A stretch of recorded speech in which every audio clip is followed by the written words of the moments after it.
কিছু পাকিস্তানের জারজ, ৭১-এর পরাজিত শক্তি, আল শামস আল বদরদের দোসর, যারা ৭১-কে কখনো মেনে নিতে পারেনি, সেই জঙ্গিরা, সেই হিজবুতিরা, সে জামাত শিবির আজকে নাকি ঘোষণা দিয়েছে যে ধানমন্ডি ৩২ নম্বরে যা আক্রমণ করবে, এবং তাদেরকে কিছু উস্কে দিচ্ছে পৃথিবীর বিভিন্ন দেশকে।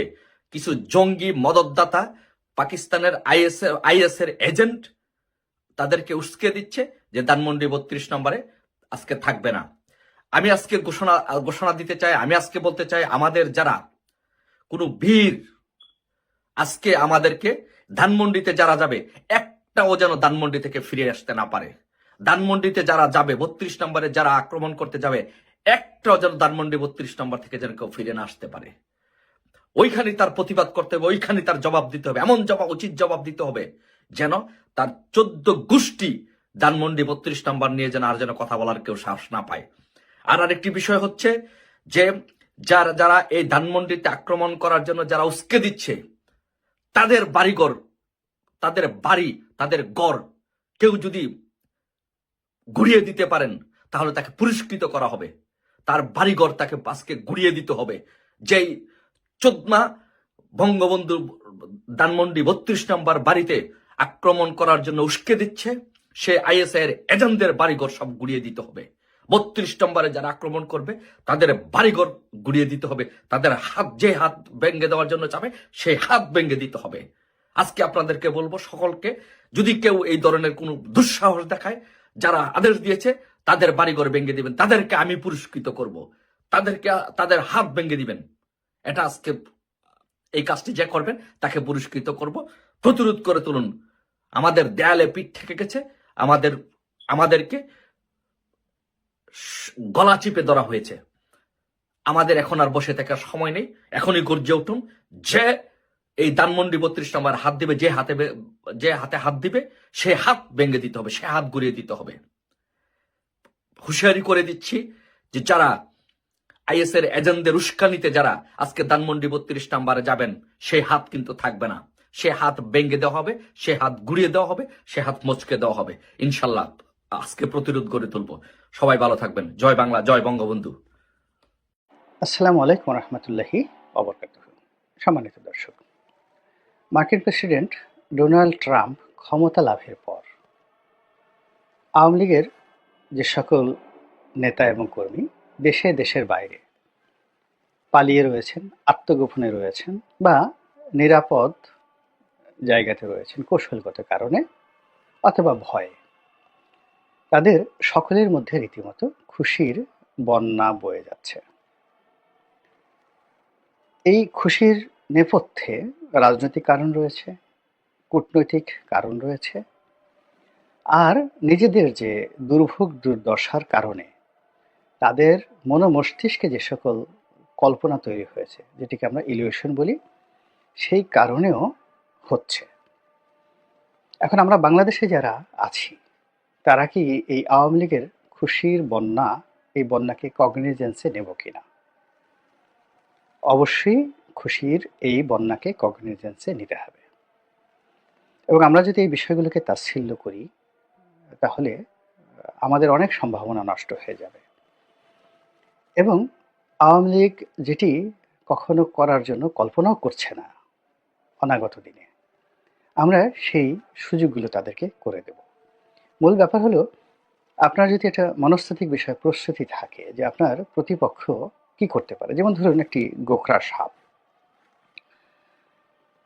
তাকে দেখা মাত্র আপনার এবং আমার হৃদকম্পন বন্ধ হয়ে যায়। এবং আমরা যেটা দেখি যে সাপের কামড়ে যত লোক মারা যায়, তাদের শতকরা 90% হার্ট অ্যাটাকে মারা যায়। অর্থাৎ সাপ শুধু ফোঁস করেছে, অমনি চিত হয়ে পড়ে যাই আমরা। কিন্তু আবার সাপ দংশন করে, ধরুন 10% সাপ দংশন করে, এর মধ্যেও দেখা গেল যে দ্বিতীয় দফায় হার্ট অ্যাটাক হয় 90%। অর্থাৎ ওই সাপগুলো থেকে বিষহীন সাপ, তাদের কোনো বিষ নেই, কিন্তু কামড় দিয়েছে সাপে, রক্ত বের হয়েছে, মুহূর্তের মধ্যে সে হার্ট অ্যাটাক করে মারা যায়। অর্থাৎ আপনাকে শুধু ফোঁস করেছে, 100 জনের মধ্যে 90 জন এখানে মারা যায়, আর বাকি যে 10 জন, সেই 10 জনের মধ্যে আবার 9 জন মারা যায় কামড় খেয়ে, যেগুলো নির্বিষ সাপ, সাপের কোনো বিষ নেই, শুধুমাত্র 1 ভাগ সাপের বিষ আছে। তাহলে বোঝার চেষ্টা করুন যে মানুষের যে মনস্তাত্ত্বিক বিষয়গুলো কি। এখন আমাদের এই দেশে ধরুন যারা সমন্বয়ক,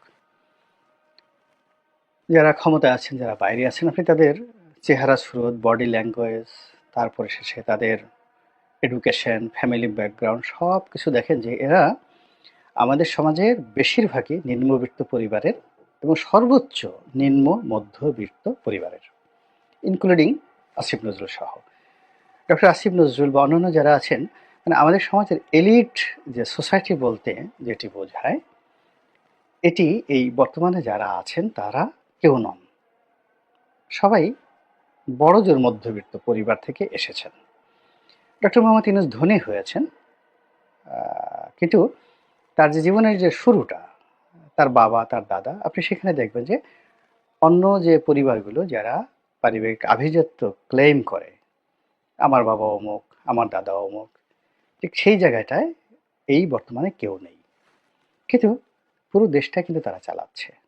আর ঠিক আগস্ট মাসের আগে ডক্টর মোহাম্মদ ইউনূস যদি কোনো একজন শক্তিশালী মন্ত্রী, সংসদ সদস্য, এমনকি ডক্টর মোহাম্মদ ইউনূসকে যদি major general Ziaul Hasan phone করতেন, ডিজিএফআই এর কোনো কর্নেল ফোন করতেন, মুহূর্তের মধ্যে গ্রামীণ ব্যাংক ভবন কিংবা গ্রামীণ সেন্টার যেটা রয়েছে সেটা, বা ওনার যে জায়গাগুলো রয়েছে সেখানে কান্নার রোল পড়ে যেত। এর কারণটা হলো কি, মানুষ যে একই, কিন্তু ওই সময় তার আত্মবিশ্বাসটা ছিল না। আবার এখন দেখুন, ডক্টর ইউনূস তো দূরের কথা, আপনি উপদেষ্টাদের কথা বাদ দেন, সামান্য যারা একেবারে সমন্বয়কদের সমন্বয়ক, মানে সমন্বয়কও নন, এখন অনেকে সমন্বয়ক হয়ে গেছেন, তারা বড় বড় মন্ত্রী, এমপি, আওয়ামী লীগের সাবেক, তাদের বাড়িঘর তল্লাশি করছেন, ডলার কয়টা আছে, পিস্তল কয়টা আছে, সে লোক অসুস্থ কিনা, একজন বাসায় গেল, দেখা গেল যে তিনি পঙ্গু হয়ে শুয়ে আছেন, তো সে কি পঙ্গু না যাকে বলা হয় ভান করছেন, এটা দেখার জন্য হয়তো তাকে একটা ধাক্কা দিল। তারপরে শেষে অনেক লোক পার্কিনসে ভুগছেন, অনেক রুগী আওয়ামী লীগের, তো সেটা তারা ডাক্তার হিসেবে তদারক করছে। তো এই যে তাদের যে কর্মকাণ্ড, এটাকে আপনি কি বলবেন? শুধুমাত্র কনফিডেন্স যে তারা এখন ক্ষমতাধর। তো এখন ওই কনফিডেন্সের কারণে আমরা এই সময়টাতে আওয়ামী লীগ বলেন, জামাত বলেন, বিএনপি বলেন, যত এই রাজনীতির যে সমীকরণটা তৈরি হয়েছে, কেউ তার আত্মবিশ্বাস হারিয়েছে, আস্থা হারিয়েছে নিজের প্রতি, অন্যের প্রতি নয়। সে কিন্তু প্রতিপক্ষকে ভয় পাচ্ছে না। এখানে বিএনপি জামাতকে ভয় পাচ্ছে, এখানে জামাতের কোনো গুরুত্বই নেই বিএনপির কাছে। মূলত বিএনপির যে নিজেদের যে আস্থা, সে আস্থার জায়গাতে সে মনে করছে আমি এমন কিছু করছি, লোকজন আমাকে পছন্দ করছে না, এমন কিছু করছে জামাত যেটা জামাত আমার চেয়ে এগিয়ে যাচ্ছে। আবার জামাত মনে করছে যে তারা বিএনপির বিরুদ্ধে কথা বলছে এই কারণে যে তারা মনে করছে যে বিএনপির এমন কিছু আছে যেটা জামাতের নেই। তো মূলত আমাদের ক্ষেত্রে যে সমস্যাটা হয় নিজের মধ্য থেকে, অর্থাৎ আমরা নিজে আত্মবিশ্বাস হারিয়ে ফেলি। আর যে সফলতাটা আসে সেটা হলো আমরা যখন সেই আত্মবিশ্বাসটা পেয়ে যাই, এবং সেই আত্মবিশ্বাসের ফলে যে পরিবেশ পরিস্থিতি তৈরি হয়, সেই পরিবেশ পরিস্থিতির কারণেই যুদ্ধের জয় পরাজয় নির্ধারিত হয়। তো কাজেই আওয়ামী লীগের 35% লোক, তারা যে কোনোভাবেই যদি আত্মবিশ্বাস ফিরে পায়, তাদের মধ্যে যদি আনন্দ দেখা যায়, উল্লাস দেখা যায়, এই বিশাল জনশক্তি যদি কোনো মতে রাস্তায় নেমে আসে, কথা বলে, আপনি তার সামনে দাঁড়াতে পারবেন না। আবার এই বিশাল শক্তি কেন, তার চেয়ে বড় শক্তিকে যদি আপনি মোরালি, মেন্টালি, অর্থাৎ নৈতিকভাবে, মানসিকভাবে পর্যদস্ত করতে পারেন, তাদের মধ্যে একটা ভয় ছড়িয়ে দিতে পারেন, তাহলে আপনি কোনো রকম ব্যারিকেড তৈরি করার দরকার নাই, কোনো কারাগার তৈরি করার দরকার নাই, কোনো বন্দুক বোমাগুলি কোনো কিছু দরকার নাই।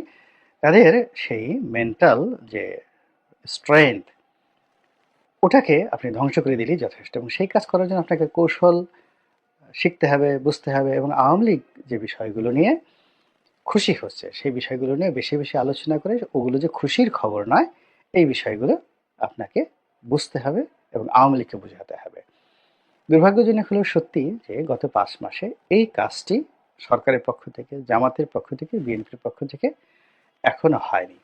বরং আমরা যেটা করছি সেটা হলো আওয়ামী লীগ আমাদের এই কর্মকাণ্ড দেখে তারা খুশিতে, মানে যাকে বলা হয় গড় গড় শুরু করেছে। তারপরে তারা খুশিতে তারা গড়াগড়ি দিচ্ছে, আনন্দে তারা সেই উল্লাস নৃত্য করছে। শেখ হাসিনা টুস করে ঢুকে পড়বে, বিশাল খবর আমাদের দেশে।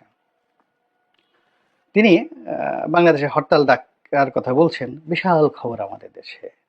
তিনি তার নেতাকর্মীদের প্রস্তুত থাকার নির্দেশ দিচ্ছেন, এর চেয়ে আর বড় খবর হতে পারে না। এমনকি বাহাউদ্দিন নাসিম, জাহাঙ্গীর কবির নানক কিংবা সাবেক স্বরাষ্ট্রমন্ত্রী আসাদুজ্জামান খান কামাল, খালিদ মাহমুদ চৌধুরী, তারপরে সেই নিঝুম মজুমদার, ওনাদের যে সকল সোশ্যাল মিডিয়াতে যারা কাজ করতেন, নিঝুম মজুমদার, আরিফ জেতিক, তারপর ধরুন সুলতানা রহমান, সাংবাদিক সুলতানা রহমান, ইন্ডিপেন্ডেন্ট একসময় ছিলেন। এরপরে ধরুন সেই নবনীতা চৌধুরী, তারা যে কথাগুলোই বলছেন সেই কথাগুলো নিয়ে কিন্তু আমরা আলোচনা করছি এবং শুনছি। এবং এই আগস্ট মাসটার আগে আওয়ামী লীগের অনেক সোশ্যাল মিডিয়ার যারা লোকজন ছিলেন তাদের কথা আমরা শুনতাম না। কেউ আমরা মুফাসিল ইসলামের কথা শুনতাম না, নিজুম মজুমদারের কথা শুনতাম না, মোহাম্মদ আরাফাতের কথা শুনতাম না, কারোর কথাই আমরা শুনতাম না। তাদের প্রতি আমাদের একটা বিরাগ চলে এসেছিল। কিন্তু এখন আপনি গিয়ে দেখুন যে তাদের যে ভিডিওগুলো সেই হাজার হাজার লাখ লাখ মানুষ তারা দেখছে। হোয়াট ডাজ ইট মিন? এটাকে আপনি নেগলেক্ট করবেন কি করে? কারা দেখছে এই কথাগুলো? অথচ মানে কতগুলো মানুষ যারা শাহবাগের এই ঘটনার পর তারা হারিয়ে গিয়েছিলেন, কেউ তাদেরকে আর স্মরণ করেনি। আরিফ জেবতিক একজন ভালো লেখক, ভালো বক্তা, আওয়ামী ঘরানার, কিন্তু শাহবাগের যে মুভমেন্টটা ছিল সেটার একজন যাকে বলা হয় লাইমলাইটের লিডার। তারপরে অন্যান্য যারা আছেন, আর এক ভদ্রলোক আছেন খুব চমৎকার, তিনি লেখেন এবং বলেন, আমার নামটা মনে আসছে না, সেও শাহবাগের নেতা, শাহবাগের নেতা।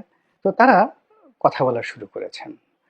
তারপরে আপনার নবনীতা চৌধুরী কথা বলা শুরু করেছেন। এখন নবনীতা, আপনি যাই বলেন না কেন, নবনীতার তো যোগ্যতা রয়েছে। তো নবনীতা যদি কথা বলেন, সামিয়া রহমান যদি কথা বলেন, সামিয়া জামান যদি কথা বলেন, যারা এখন নিরাপদ আশ্রয় আছেন, তাদের অডিয়েন্স আছে, তারা কথা বলতে জানে এবং ওই সমপর্যায়ের বক্তা। ইভেন আপনি দেখেন শারমিন, আমি জানি না ডিবিসি নিউজে ছিল শারমিন, তো তিনিও এখন টকশো হোস্ট করছেন, টকশো হোস্ট করছেন এবং তিনি কথাবার্তা বলছেন। প্রচুর দর্শক, প্রচুর দর্শক। আপনি খালিদের কথা চিন্তা করেন, ডয়েজ ভ্যালিতে জেনেছিলেন খালিদ, তো তিনি কথা বলছেন এবং তার কথা মানে প্রচুর মানুষ শুনছে। এবং আপনার এখানে হিরো আলম প্রকৃতির যারা ভিডিও বানান, ভালগার টাইপের যারা ভিডিও বানান, তাদের দর্শক, তাদের দর্শক আর ধরুন হিরো আলমের একটা ভিডিও হলো 1 কোটি দেখলো, জাস্ট 1 কোটি লোক দেখলো। তো এই 1 কোটি লোকের যদি আপনি ওজন করেন, হিরো আলমের 1 কোটি লোক, সেটার ওজন যদি হয় 1 তোলা। আর নুরুল কবির সাহেব একটা ভিডিও তার ইউএস থেকে তিনি ছেড়েছেন, যেটার দর্শক ধরুন 2 লাখ। তো সেই 2 লাখ দর্শক নিউ এজের নুরুল কবির সাহেব সাক্ষাৎকার নিয়েছেন ডক্টর মোহাম্মদ ইউনূসের। এই 2 লক্ষ লোকই দেশ চালাচ্ছে। এই 2 লক্ষ লোকের মনোমস্তিষ্কে নুরুল কবির সাহেবের যে সাক্ষাৎকারটি, এই সাক্ষাৎকারটির যে গুরুত্ব, ওয়েট, এটি কিয়ামত পর্যন্ত যদি হিরো আলম ভিডিও করতে থাকেন কোনো একটা বিষয় নিয়ে এবং ওনার যদি কিয়ামত পর্যন্ত প্রতিদিন 1 কোটি করে লোক দেখে, তবুও নুরুল কবিরের ওই 2 লাখ লোকের সমান হবে না। যেভাবে পৃথিবীর সমস্ত কয়লা এক করলে আপনার একটা কোহিনূর পাথরের সমপর্যায়ের হবে না, মূল্য, গুরুত্ব এবং সম্মানের দিকে তদ্রূপ এরকম। তো এখন খালিদ যে কাজ করছেন ঠিকানাতে, খালিদ মহিউদ্দিন, কিংবা নবনীতা যে কাজগুলো করছেন, আরিফ যে কাজগুলো করছেন, কিংবা মুফাসসিল ইসলাম যে কাজগুলো করছেন, এখন তাদের যে দর্শকগুলো, সেই দর্শকগুলো তাদের যে মান